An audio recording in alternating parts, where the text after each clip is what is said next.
With the recent release of X-Men 97, mutants have been on a lot of people's minds. I've seen everyone speculate where the MCU will go with its adaptation of the X-Men, and I'm pretty excited to see what they do.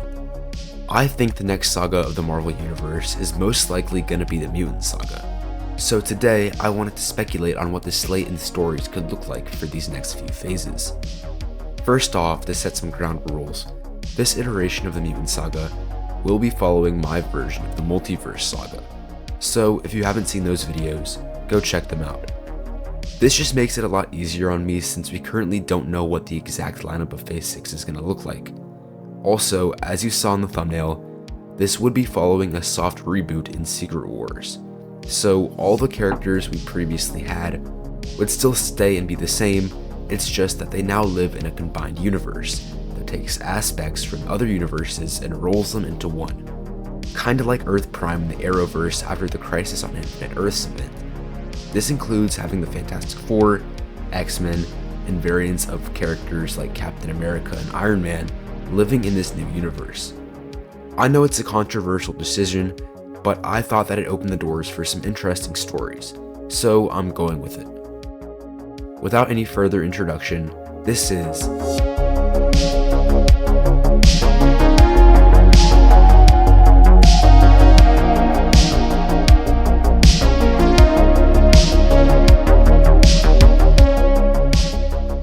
the first movie of Phase 7 would be The Uncanny X-Men.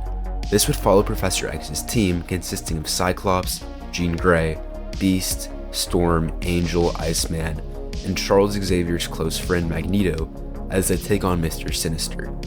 The X-Men would also have to deal with being the subject of hate due to humans being frightened of their new existence as the Friends of Humanity, an anti-mutant group, goes after them. Eventually, Magneto grows tired of Charles not fighting back against humans and leaves the X-Men after a fight with them. About halfway through the film, the X-Men come across Kitty Pryde, a young mutant who is held captive and being tested on at Mr. Sinister's base.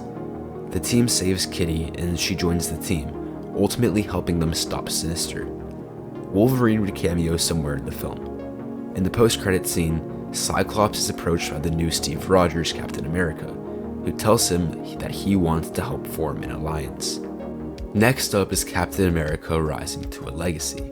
This movie would focus on both the new Steve Rogers and Sam Wilson as Captain Americas.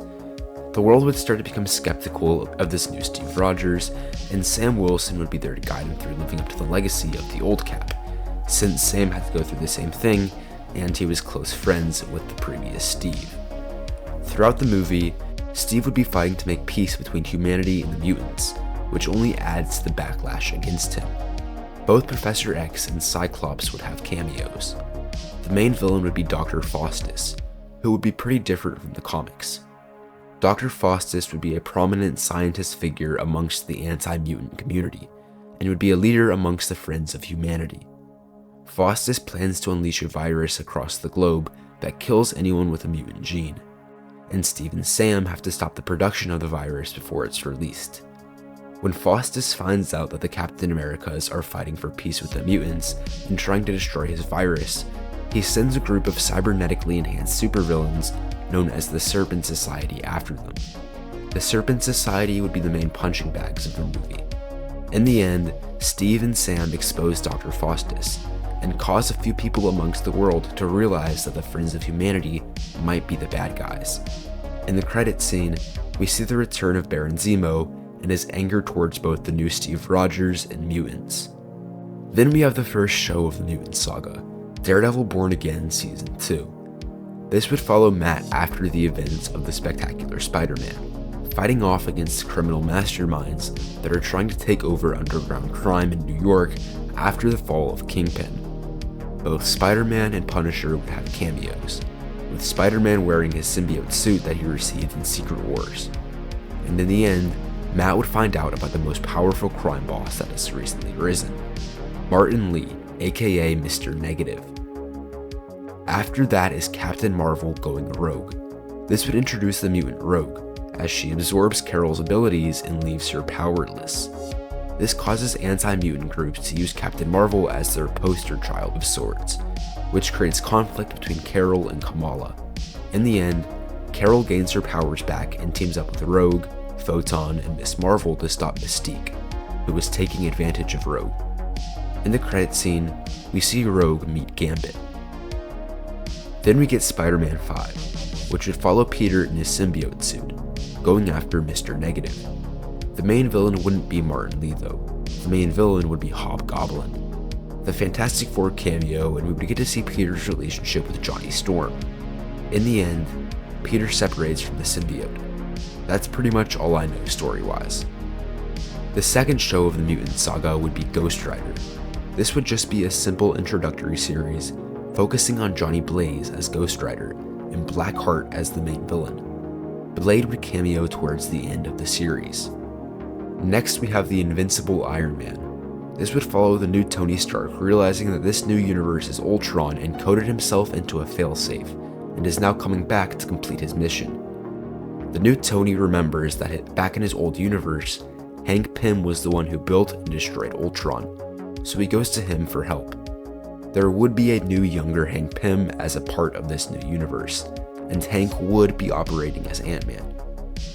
War Machine and Ironheart also assist Iron Man and Ant-Man in attempting to stop Ultron before he grows too powerful.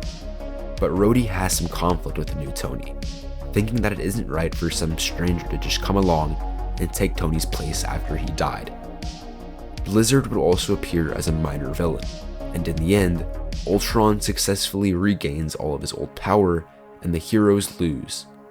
In the post-credit scene, the new Iron Man and Ant-Man set up a meeting with the new Captain America, Sam Wilson, War Machine, and Scott Lang to talk about how they need to put their differences aside and learn to work together, regardless of what universe they originated from.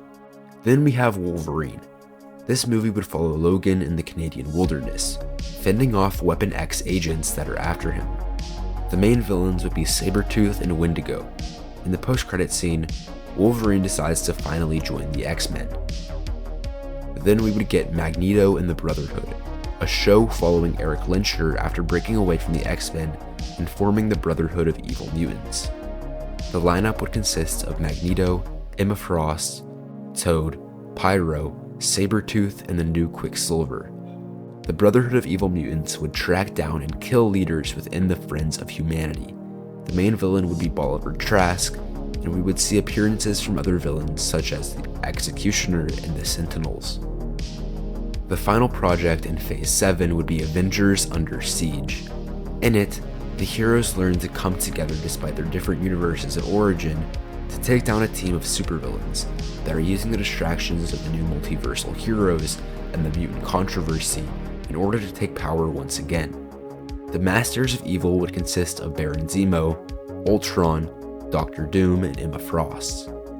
The Avengers lineup would be Iron Man, Captain America, Sam Wilson's Captain America, Hank Pym's Ant-Man, Captain Marvel, Shang-Chi, She-Hulk, War Machine, and Wasp. In the post-credit scene, we would see the Annihilation Wave begin to grow more powerful. And that's Phase 7 of the Mutant Saga. I have Phases 8, 9, and 10 planned out, so let me know if you want to see more. But for now, that's it, I'm done.